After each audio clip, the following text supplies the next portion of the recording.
saudara yang terkasih dalam nama Tuhan kita Yesus Kristus. Dalam Matius 4 ayat 17, bertobatlah sebab kerajaan surga sudah dekat. Seruan untuk bertobat adalah perkataan pertama yang disampaikan Tuhan Yesus pada saat ia mulai dalam pelayanannya di bumi.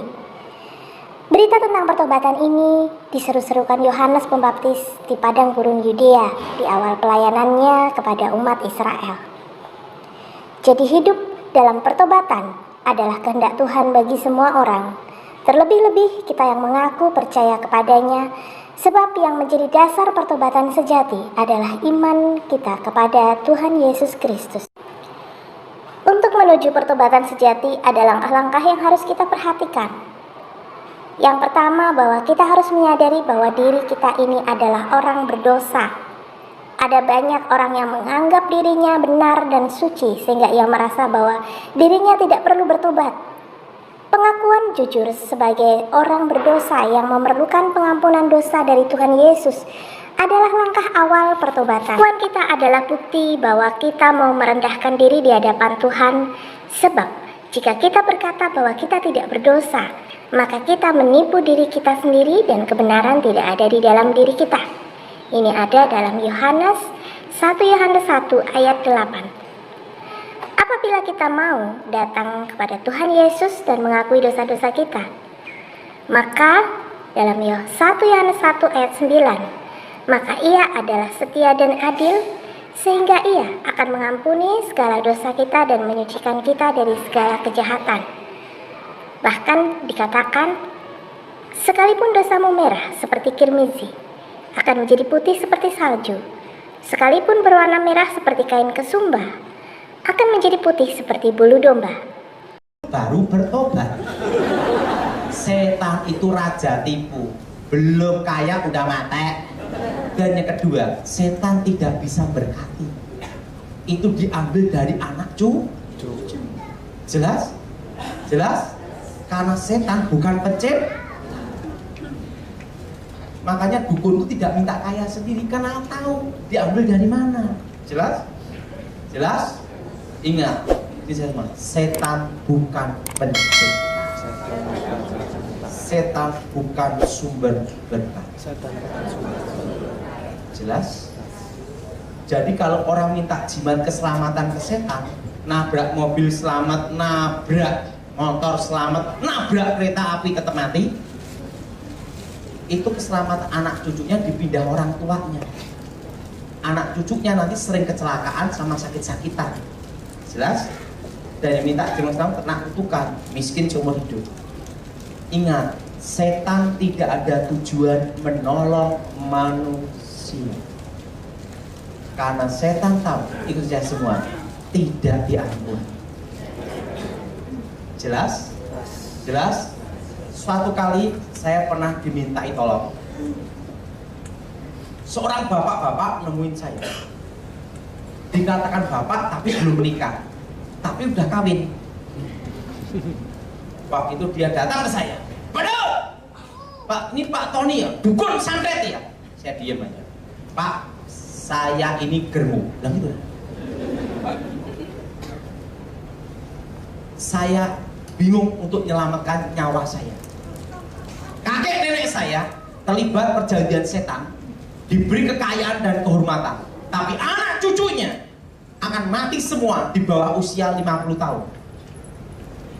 Orang tua saya mati, kakek nenek sudah mati, kakak saya mati, adik saya mati, Pak.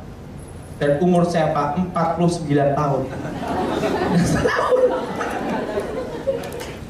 Kalau Bapak bisa menyelamatkan saya itu punya anak buah perempuan, Pak, 200 wanita.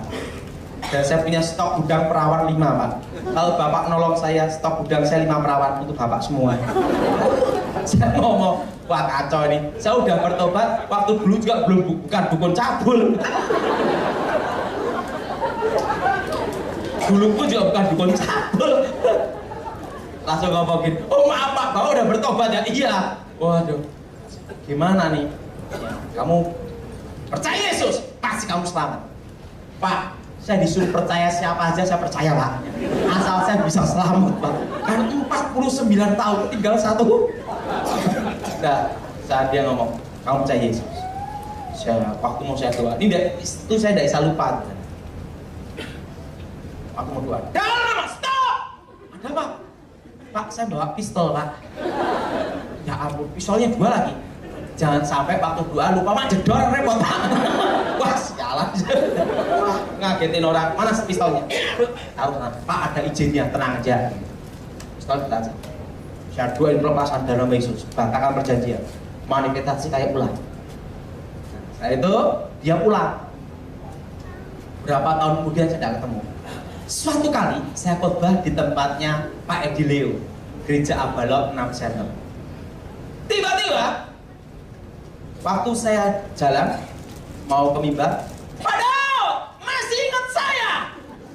Wah, saya kan susah ingat orang. Minta lain kan banyak orang, gimana saya hafal wajahnya, betul nggak?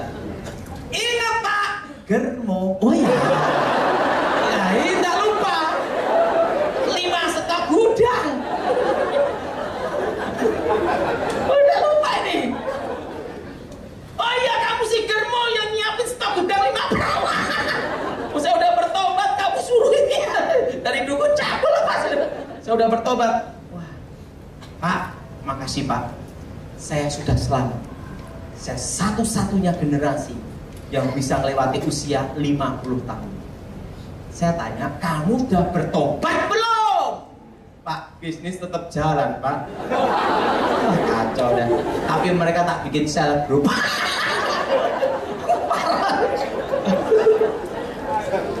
Kacau dah.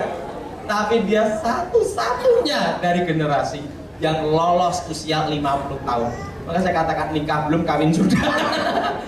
Nah, dia ngomong saya, wah terima kasih, saya bisa lolos sampai melewati usia 50. Ingat, kutuk itu ada. Kita harus percaya dan mengakui bahwa Yesus telah mati di kayu salib untuk menebus dosa-dosa kita, dikuburkan dan bangkit pada hari yang ketiga. Yang kedua, kita pun harus mengaku dengan mulut dan percaya bahwa Yesus adalah Tuhan dan Juru Selamat. Sebab, dalam Yesaya 1 ayat 18, dengan hati orang percaya dan dibenarkan, dan dengan mulut orang mengaku dan diselamatkan. Jadi kita diselamatkan bukan karena perbuatan kita, tapi semata-mata karena anugerah Tuhan.